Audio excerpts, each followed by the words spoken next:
बोरामणी इथल्या ट्रिपल मर्डरची घटना ताजी असतानाच रविवारी सकाळच्या सुमारास माधवनगर परिसरात 5 ते 6 जणांनी डोक्यात दगड घालून एकाचा भर रस्त्यात निर्घुण आणि अमानुषपणे खून केल्यानं सोलापूर शहर पुन्हा हादरलं। सुरेश कृष्णा श्रीराम वय 35 राणा नीलमनगर MIDC असं मृत व्यक्तीचं नाव आहे। या प्रकरणी बसप्पा सुंकप्पा अण्णारेड्डी, विजय अशोक श्रीराम, रोहित बसप्पा अण्णारेड्डी, राहुल बसप्पा अण्णारेड्डी, अरुणा बसप्पा अण्णारेड्डी राहणार मौलाली चौक, विजय सागर कंदर राहणार गेंटल टॉकीज समोर, यल्लप्पा सागर कदर आदींनी जुन्या भांडणाचा राग मनात धरून दगडानं ठेचून खून केल्याची नोंद सिव्हिल पोलीस चौकीत झाली।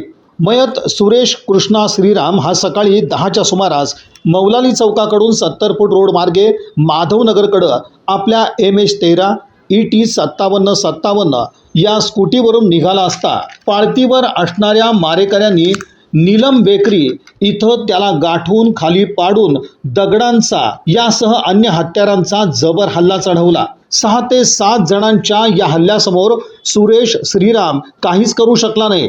एक हल्ल्यानं त्याची आर्त किंकाळी परिसरात पसरली। सुरेश कोणतीच हालचाल करत नसतानाही हल्लेखोरांनी त्याच्यावरील हल्ला सुरूच ठेवला। हा हल्ला इतका भीषण होता की सुरेशला त्याचा संपूर्ण चेहरा ठेचून काढण्यात आला। हल्ल्यानंतर मारेकरी पसार झाले। घटनेची खबर कळताच इथे पोलिसांचं पथक अधिकारी वर्गासह दाखल झालं। बघ्यांची मोठी गर्दी सुरुवातीला पोलिसांनी बाजूला केली। पुढे घटनेचा पंचनामा करून मृतदेह शवविच्छेदनासाठी शासकीय रुग्णालयाकडे पाठवून देण्यात आला। इथे उपचारापूर्वीच सुरेश कृष्णा श्रीराम मयत झाल्याचं डॉक्टरांनी जाहीर केलं। दरम्यान सुरेश श्रीरामच्या नातेवाईकांनी शासकीय रुग्णालयात गर्दी केली होती। त्यांचा शोक अनावर होता। सुरेश श्रीरामचा मुलगा आणि भाऊ यांनी पूर्वीच्या भांडणातून हा खून झाल्याचं सांगत न्यायाची मागणी केली। सकाळच्या सुमारास माधवनगर सारख्या गजबजलेल्या भागात झालेल्या या निर्घुण खुनानं परिसरात एकच खळबळ उडाली। काही वेळ इथली दुकानं व्यवसाय बंद ठेवण्यात आली। बघ्यांची मोठी गर्दी इथं झालेली होती। सोलापुरात खुनाच्या भयंकर घटनात सातत्यानं वाढ होत असल्यानं पोलीस यंत्रणेसमोर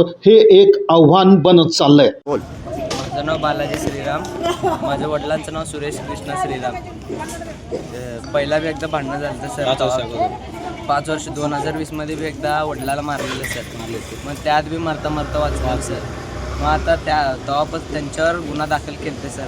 मग काय कारवाई केली ना? मग ते 5 वर्ष अगोदर मारलेलेच लोक आहेत पण तेव्हा काय ते त्यांच्यावर आम्ही गुन्हा दाखल केला। तुम्ही का बरं गुन्हा दाखल केला? मग दादागिरी करून अजून एकदा मारले सर।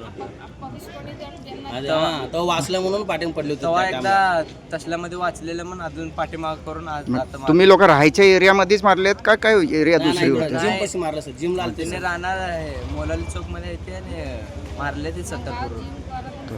आमचे वडील जात होते माधवनगर मध्ये सर जिमला। मग येताना एकट्याला बघून मारले सर। मग आता तुमचं अपेक्षा काय आहे तुम्हाला लोकांचं सगळ्यांचं? नाही मिळायला पाहिजे एवढं सर। अजून काय नाही। माझी 7 बहिणी आहेत सर। त्यांना कोण बघणार सर? मी 7 बहिणी आहेत? 7 बहिणी आहेत सर आणि मी एकटाच आहे सर घरचं मोठं पोर।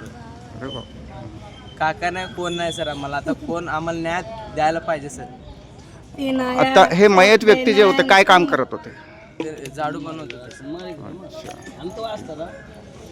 आम्हाला न्याय मिळायला पाहिजे एवढीच आमची अपेक्षा। सुरेश कृष्णा श्रीराम असं मामाचं नाव। या अगोदर 5 वर्षाखाली जीवे ठार मारले होते। त्या टाईमला वाचलं माझा मामा। त्या टाईमला एक 2-3 महिना अगोदर CP ऑफिसला जाऊन कंप्लेंट दिलं। मला व्हा लागलं बाबा बघा म्हणून पोलिसांना फिर्याद दिला। पोलीस काय केले नाही। त्यावेळेस केल्यावर आज जीव गेले। कोण जिम्मेदार आहे? कोण नाही सांगा? ते 3-4 महिना जाऊन CP ऑफिसला जाऊन आम्ही फिर्याद दिला। असं व्हा लागलंय मागं पडली ती करायला लागली ती म्हणून। कोण काय केले? जीवच गेले की आता काय उपयोग गेले? कोण बघणार? पोलीस काय केले? कोण बघणार आहे लेकरांना? 3 बायको 8